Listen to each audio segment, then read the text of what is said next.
The statements that you reflected on in the activity and the commentary that follows in this section are based on the book Doing Task-Based Teaching by Dave Willis and Jane Willis. Now we're going to debunk some of the common misconceptions regarding task-based language teaching, or TBLT. Misconception 1. Language learners can complete tasks only if they know the right grammar. When considering this statement, think of examples from your own classes. When learning a language, the need to talk about past events emerges early on. We want to be able to say what happened to us last weekend or last year. However, the past tense forms are usually not taught right away in any language curricula. Yet, students do attempt to express the past with whatever linguistic resources they have. For example, they can say, "Yesterday I go to the movies." This sentence is certainly not correct grammatically, but it perfectly conveys the intended meaning. In TBLT, language production and communication are encouraged before learners master the grammatical forms. As Willis and Willis say, task-based language teaching promotes learners' confidence by providing them with plenty of opportunities to use language in the classroom without being constantly afraid of making mistakes. Once they have a stock of words, they can begin to communicate. And once they begin to communicate, we can help them shape their language so that it becomes more complex and more grammatical. This approach is new compared to earlier language teaching approaches. Misconception 2. TBLT ignores the importance of grammar. Some may say that the communicate first, grammar later approach ignores the importance of proper grammar. However, encouraging learners to communicate without knowing the proper grammar does not mean that TBLT ignores grammar. TBLT accepts the importance of grammar, but engages in meaning-focused activities first. Grammatical forms are very much in the focus in TBLT. However, the order in which they're taught is different from earlier methodologies. Think of the traditional model of presentation, practice, performance, or PPP. When applying this model, first the new forms are presented to the learners. For example, they will listen to a recording of a person talking about what he or she did last weekend. Then, the learners practice the past tense forms in a controlled way. When they reach a certain level of accuracy, they are prompted to engage in more communicative activity in which they can talk about past events of their own. This is the performance phase. With task-based teaching, the learners are encouraged to engage in communication with the language resources they already have. Will they make errors? Yes, most likely they will.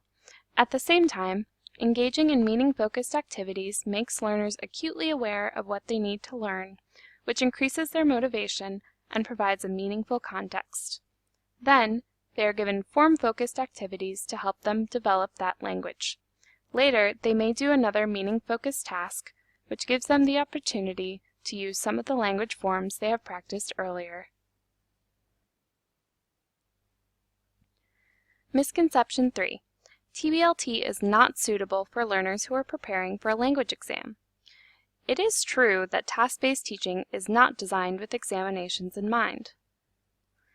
TBLT focuses on real-world language proficiency. It is designed to produce learners who can use the target language in the real world to carry out actual linguistic tasks. If the exam aims to measure proficiency, or the learner's ability to use the language, then TBLT will effectively prepare them for this. There are exams that place strong emphasis on grammatical accuracy, and TBLT can be adapted to address this need by adding more form-focused activities that help the learners improve their accuracy. Misconception 4. TBLT is only for speaking, not writing and reading.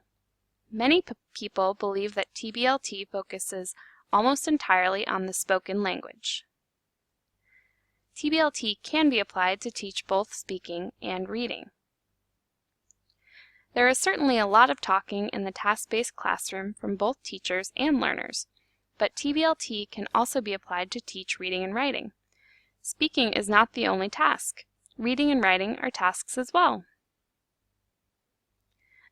Misconception 5. Tasks are always done in pairs or groups.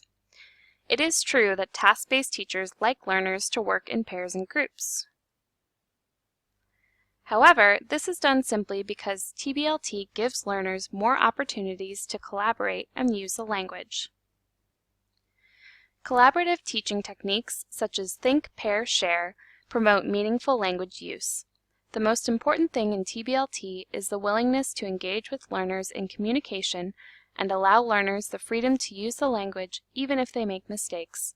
This is not always easy to do for teachers because they are used to controlling the language that the learners produce.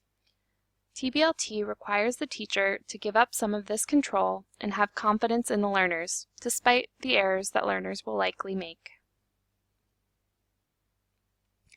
Let's summarize what we've learned by deconstructing some misconceptions about TBLT. Task-based language teaching promotes learners' confidence and provides opportunities to use language without fear of making mistakes. TBLT encourages communication by allowing the learner to use what they know already to begin using the language, but it still helps identify what still needs to be learned. TBLT focuses on real-world language proficiency, but also helps students learn proper grammar. TBLT uses speaking, reading, and writing as tasks to simulate the full language learning experience. And finally, TBLT gives the learner control to self-motivate, progress through the material at a comfortable pace, and collaborate with fellow learners in activities.